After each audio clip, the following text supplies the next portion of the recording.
শোনো, আজকের দিনে আমি তোমাদের সবার জন্য একটা বিশেষ ঘোষণা করছি। মহারাজ যখন বিশেষ ঘোষণার কথা বলছেন তখন আশা করি এটি খুবই সুখের মানে আনন্দের ঘোষণাই হবে। ঠিক ধরেছ কবি, এটা আনন্দের ঘোষণাই বটে। বাবা বাবা, অনেক দিন কোন সুখ সংবাদ পাইনি মহারাজ। আজ আপনার মুখ থেকেই আনন্দের ঘোষণা শোনার জন্য উদ্গ্রীব হয়ে আছি। মহারাজ আপনি বলুন, আমরা শুনতে চাই। বিলক্ষণ মহারাজ, পূর্ণিমা তিথি এসেই গেছে। এটাই তো সময় যে কোনো আনন্দের ঘোষণা করার জন্য। তাহলে আমার মনে হয় মহারাজকে এবার বলতে দেওয়া হোক। তোমার দেখছি বড়ই তাড়া গোপাল। ও বুঝেছি, আনন্দের ঘোষণা শুনে তুমি উদ্গ্রীব, কিন্তু কেন বলো তো? বাড়িতে মনে হয় তোমার গিন্নি তোমাকে বিশেষ আনন্দে থাকতে দেয় না। ভুল বলছেন মন্ত্রী মশাই, আমার গিন্নি সব সময়ই পরম আনন্দে থাকে, আর গিন্নি আনন্দে থাকলেই আমিও আনন্দে থাকি। বাহ বাহ, চমৎকার চমৎকার। আমার গিন্নি মানে তোমাদের রানীমাও পরমানন্দেই আছেন, তাই আমিও আনন্দে আছি। বেশ বলেছ গোপাল। এখন কথা হচ্ছে, রাখি পূর্ণিমার পুণ্যতিথিতে রানীমা তোমাদের সবাইকে রাখি পরাবেন। এ তো দারুণ খবর মহারাজ। আমি ওনাকে আমার আন্তরিক কৃতজ্ঞতা জানাচ্ছি। সেটা রানীমাকেই জানিও মন্ত্রী। এখানে সবাইকে রাখি পরিয়ে রানীমা যাবেন বাপের বাড়ি তার দাদাদের রাখি পরাতে। সত্যি খুব আনন্দের খবর মহারাজ। আমাদের রানীমা কাল সবাইকে পরাবেন রাখি, সেই আনন্দে নেচে উঠেছে আমার মনের পাখি। হ্যাঁ সত্যি, এটা খুব আনন্দের খবর। আর এই যে আনন্দ, এটা শুধু মনে, বিজ্ঞান এর হদিশ পায়নি। ঠিক ঠিক। খুবই ভালো কথা মহারাজ, কিন্তু একজনকে নিয়ে আমার খুব চিন্তা আছে। চিন্তা? সে কি, কাকে নিয়ে চিন্তা মন্ত্রী? এই গোপালকে নিয়ে। আমাকে নিয়ে চিন্তা? কিসের চিন্তা? হ্যাঁ মহারাজ, আমি যেটা ভাবছি সেটা হলো গোপালের যা মোটা চেহারা আর মোটা মোটা হাত, তাতে গোপালকে রানীমা রাখি পরাবেন কি করে? মন্ত্রী মশাইকে সেটা না ভাবলেও চলবে মহারাজ। উনি মনে হয় আমার জন্য একটু বেশি চিন্তা করে ফেলেছেন। সভার শুরু থেকেই আমি সেটা লক্ষ্য করছি মহারাজ। গোপাল, তুমি যে কি বলো, হ্যাঁ? শোনো গোপাল, আমার মনে হয় তোমার হাতে রাখি পরাতে হলে একমাত্র উপায় হলো গরুর গলার দড়ি। এ দেখুন, আপনি কিন্তু একদম বাজে কথা বলবেন না মন্ত্রী মশাই। এটা কিন্তু একদম ভালো হচ্ছে না। মহারাজ, আপনি মন্ত্রী মশাইকে দয়া করে চুপ করতে বলুন। ঠিক মন্ত্রী, তোমার এখন চুপ করে যাওয়াই ভালো। তুমি আর কথা বাড়িও না। আমারও গোপালকে নিয়ে এইসব কথা শুনতে মোটেই ভালো লাগে না। বেশ মহারাজ, আমি চুপ করলাম। শুটকো মন্ত্রী মশাইকে চুপ করতেই হবে। বাহ গোপাল, এবার যে তুমি শুরু করলে।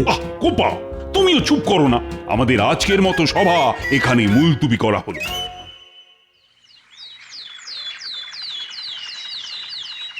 আমাকে ফুটকো বলা? গোপালের এত বড় আস্পর্ধা, এর আমি প্রতিশোধ নেবই নেব। আপনি হুকুম করলেই ওই গোপালকে এক্ষুনি ওই ধরে বেঁধে নিয়ে আসছি। হ্যাঁ। ওরে না না, এক্ষুনি ওসব করতে হবে না, তাহলে লোক জানাজানির ভয় থাকবে। গোপাল নিজেও সন্দেহ করতে পারে। এমন কিছু করতে হবে যাতে গোপাল শায়েস্তা হবে। বুঝেছি, তার মানে আপনি চাইছেন যাতে সাপও মরে আর লাঠিও না ভাঙে, তাই তো? ঠিক ধরেছিস বটা। যত দিন যাচ্ছে ততই তোর বুদ্ধি খুলছে। শুধু এইটুকুই কর যাতে গোপাল আছাড় খেয়ে পড়ে যায়। শুধু আছাড় এতেই হবে? হ্যাঁ, আপাতত এতেই হবে। আমি এখন যাই, তোরা কিছু কর। গোপালের এই পথ দিয়ে যাবার কিন্তু সময় প্রায় হয়ে এসেছে। কিচ্ছু ভাববেন না মন্ত্রী মশাই, আপনি নিশ্চিন্তে বাড়ি গিয়ে নাকে তেল দিয়ে ঘুমন।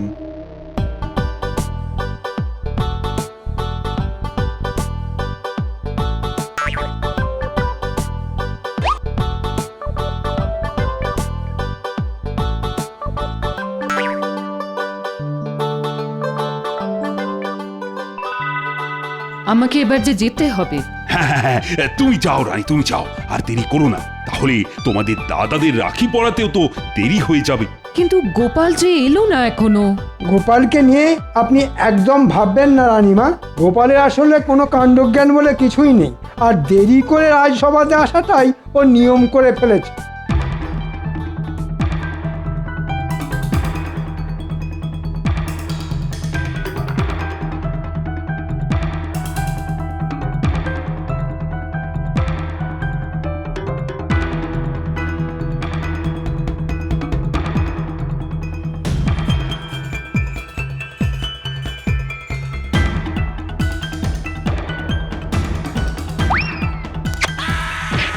ওরে বাবা রে, মরে গেলাম। কে আছো?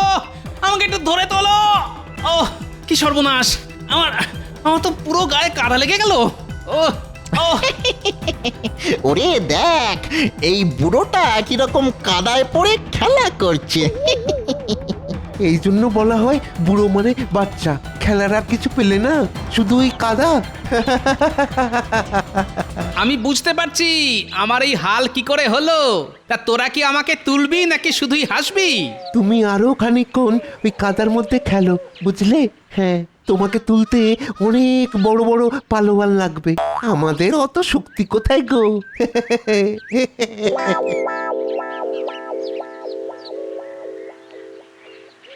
সাক্ষাৎ দুটো শয়তান। ওরে বাবা রে, কি যন্ত্রণা হচ্ছে গো। কেউ কি আছো? কোথায় গেলে গো? আমাকে একটু ধরে তোলো। ও কি সর্বনাশ। ও ও ওরে বাবা রে। ও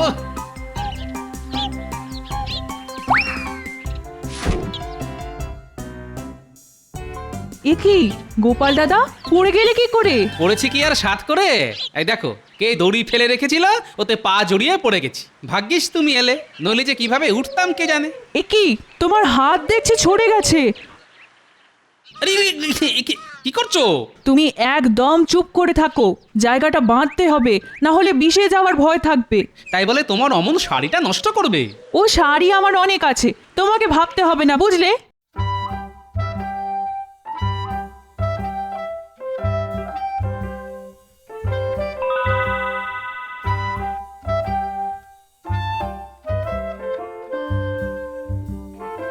কি ব্যাপার গোপাল, এত দেরি কেন?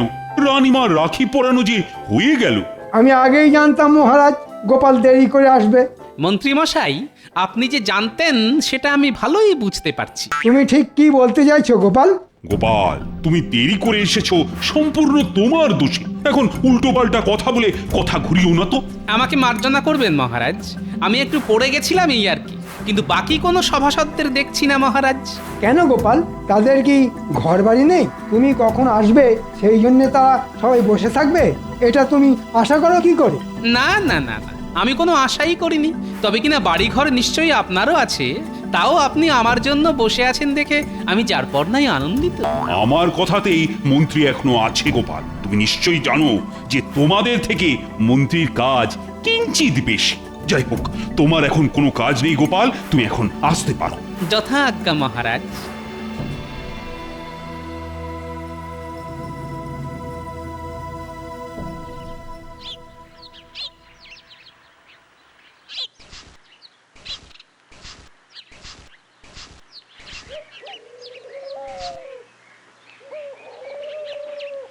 গিন্নি, আমি এখন চললাম। আজ একটু সকাল সকাল রাজসভায় যেতে হবে, বুঝলে? কাল যেতে খুব দেরি হয়ে গিয়েছিল। যাও, তবে যাবার আগে তোমাকে একটা কথা বলি। হ্যাঁ, একটা কথা? আচ্ছা বলো শুনি। এই আমার একটা নতুন কানের দুলের শখ হয়েছে গো। তুমি আমাকে একটা কানের দুল গড়িয়ে দাও। ও একটা? দু কানে নয় বলছো? বলো যা, আমি কি তোমার মতো কান কাটা নাকি? বলি, দুল কখনো এক কানে হয়? কোনোদিন কেউ শুনেছে? কথা ঘোরাবে না একদম, বলে দিচ্ছি। হ্যাঁ, পাগল, আমি কথা ঘোরাবো? তুমি তো আমাকে নাকে দড়ি দিয়ে ঘোরাচ্ছ। আবার বাজে কথা। আমি এখন চললাম।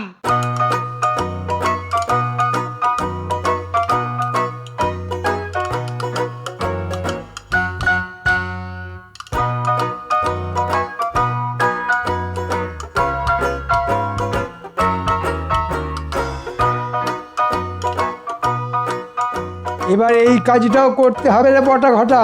আপনি কোনো চিন্তা করবেন না, কিন্তু আপনি ওই পুটির বাবার জমিতে মই দিতে চাইছেন কেন একটু বলবেন?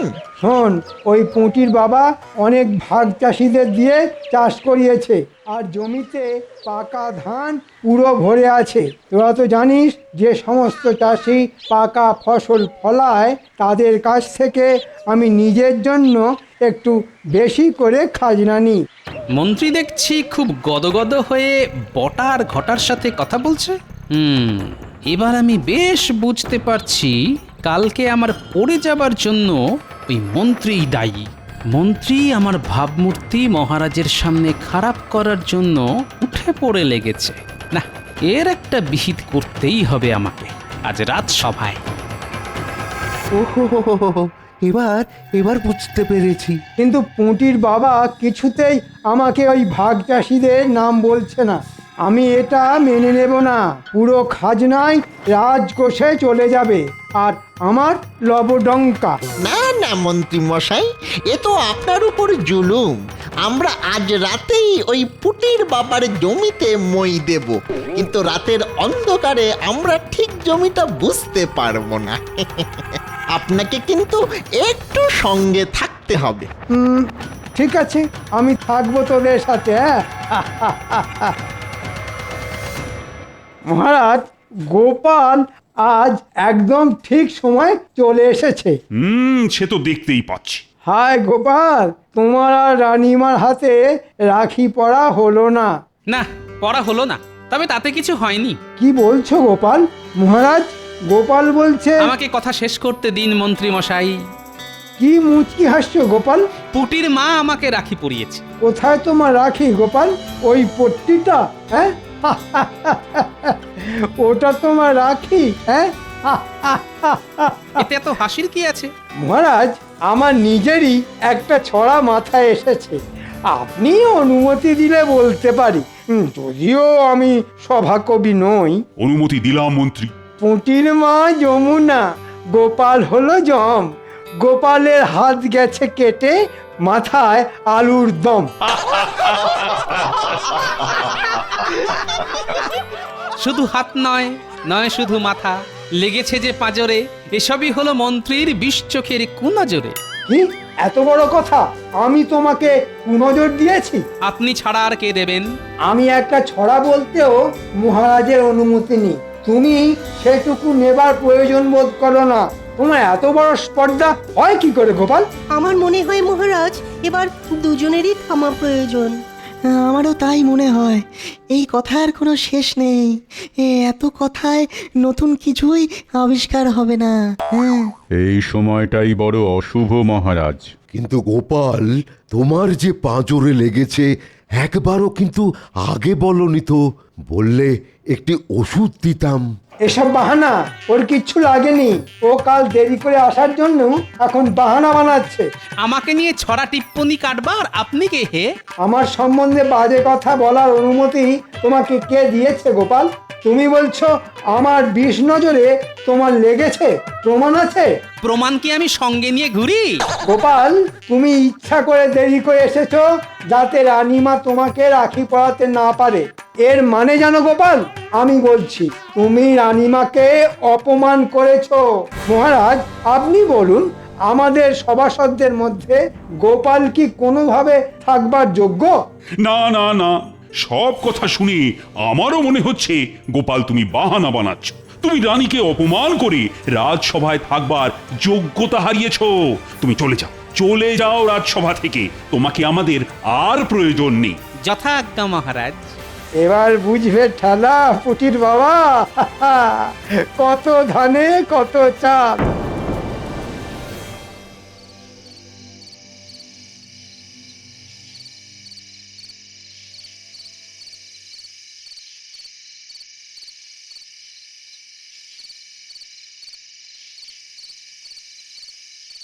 নে, তোরা কাজ কর, তোরা কাজ শুরু কর।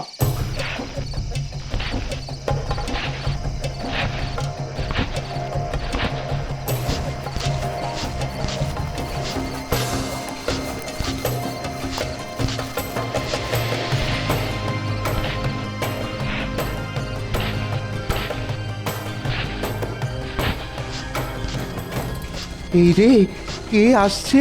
তাই তো, একটা ছায়ামূর্তির মতো এগিয়ে আসছে। ওরা ওদিকটা কাজ করতে থাক, আমি এদিকটা দেখছি।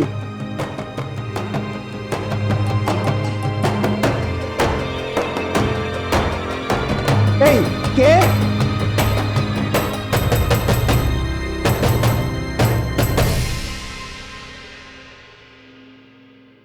নবাবের চিঠি এসেছে। নবাব খাজনা চেয়ে পাঠিয়েছে। এবারে শুনছি তো ভালোই ফসল হয়েছে, তাই নবাবকেও ভালো রকমই খাজনা দেওয়া যাবে। নবাবও ভীষণ খুশি হবেন। মহারাজ, আমি যেটা বলতে চাইছি,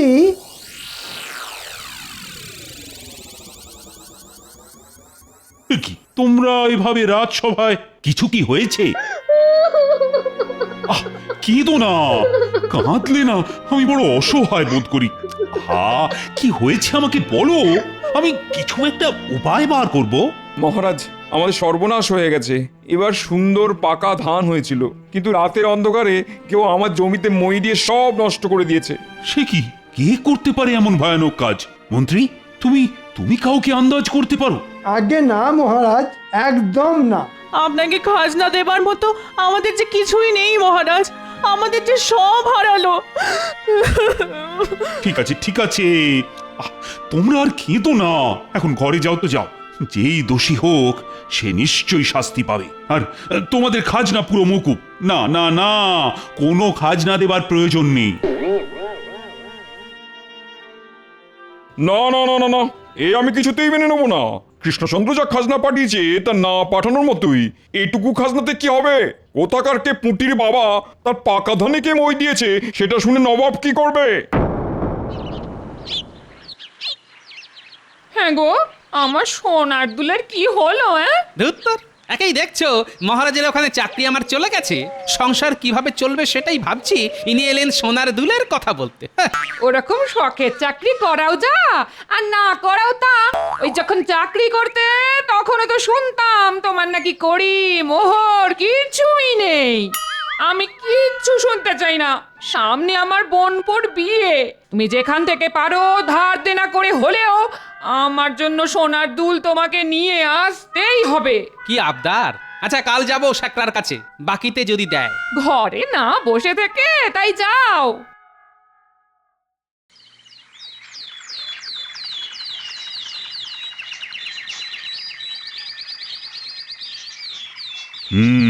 খুবই গুরুগম্ভীর বিষয়।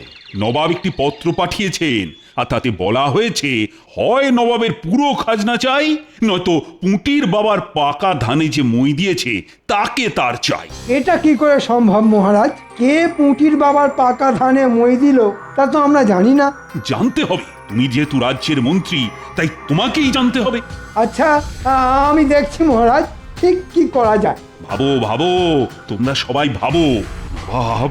নবাব রীতিমতো অপমান করেছে আমাকে, বলেছে যে মই দিয়েছে তাকে না পেলে আমার গর্দান নেবে। আমি ভাবছি যে মই দিয়েছে না তার আমি গর্দান নেব। সোনার দাম যে অনেক বেড়ে গেছে গোপাল। আমি বুঝতে পারছি। ওই একটু অল্প সোনা দিয়ে খাতটাত মিশিয়ে বানিয়ে দাও দেখি, মানে বেশ যেন চকচক করে আর কি, তাহলেই আমার গিন্নির মুখটা ঝকঝক করবে। কি যে বলেন গোপাল দাদা। আচ্ছা, এই আংটিতে কত ভরি সোনা আছে একটু মেপে দিন না। এই আংটি কোথায় পেলি বল? যাব বাবা, তোমাকে বলতে যাবো কেন? হ্যাঁ, এবার মারা খাবি কিন্তু। এটা মন্ত্রীর আংটি, আমি খুব ভালো করেই চিনি। তুই মন্ত্রীর আংটি চুরি করেছিস? চুরি করব কেন? মন্ত্রী মশাই আমাকে দিয়েছেন। মন্ত্রী মশাই এমনি এমনি তোকে এত দামি আংটি দিয়ে দিল? এটা আমি বিশ্বাস করব? সকাল সকাল এসব কি বাবারে? তোমরা দুজনেই যাও এখান থেকে, শেষে আমি না ঝামেলায় পড়ি। মহারাজ যদি জানতে পারে তাহলে আমারই বিপদ। কেলা তো হাজতে গেলেও ওর কিছুই যাবে আসবে না। আর গোপাল, তোমার তো চাকরি নেই, ধারে এখানে কিছুই হবে না। যাও যাও যাও যাও যাও। তুই যদি আমাকে পুরো কথা না বলিস তাহলে তোর জায়গা হবে গারদে, বুঝলি? যা ঘটেছে পুরো বল। বিশ্বাস করো, এটা আমাকে মন্ত্রী মশাই দিয়েছে। কারণ ওই অন্ধকার রাতে মন্ত্রী পুঁটির বাবার জমিতে মই দিচ্ছিল, আর আমি সেখানে। জমিতে মই দেওয়া দেখে ফেলেছিস? এখন এখান থেকে তাড়াতাড়ি চলে যা আর সব ভুলে যা। চলে যেতে পারি, কিন্তু ভুলে যাব কি করে মন্ত্রী মশাই? আশা করি এটা পেলে নিশ্চয়ই ভুলে যাবি। এতে যা শোনা আছে তাই দিয়ে তুই আরাম করে থাকতে পারবি। আমি সব ভুলে গেছি।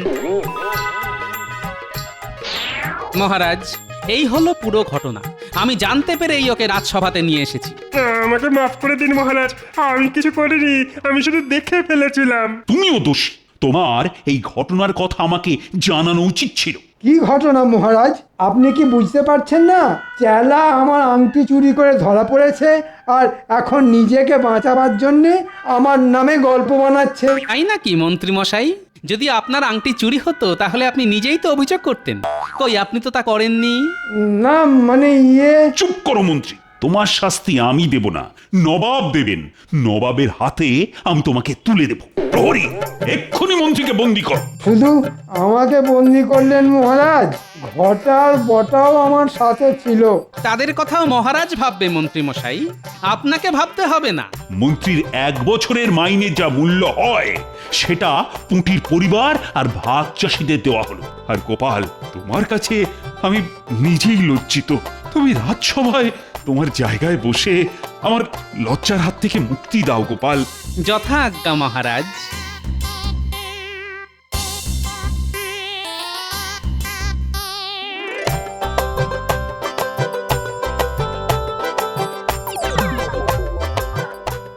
গোপাল দাদা, তুমি আমাদের যা উপকার করলে তা কোনোদিন ভুলবো না। রাখি পূর্ণিমার দিনে তুমি কাপড়ের পাড় ছিঁড়ে পট্টি বেঁধেছিলে আমার ক্ষতস্থানে, ওটাই ছিল আমার কাছে রাখি। তাই বোনের বিপদে আপদে রক্ষা করা তো আমার কর্তব্য।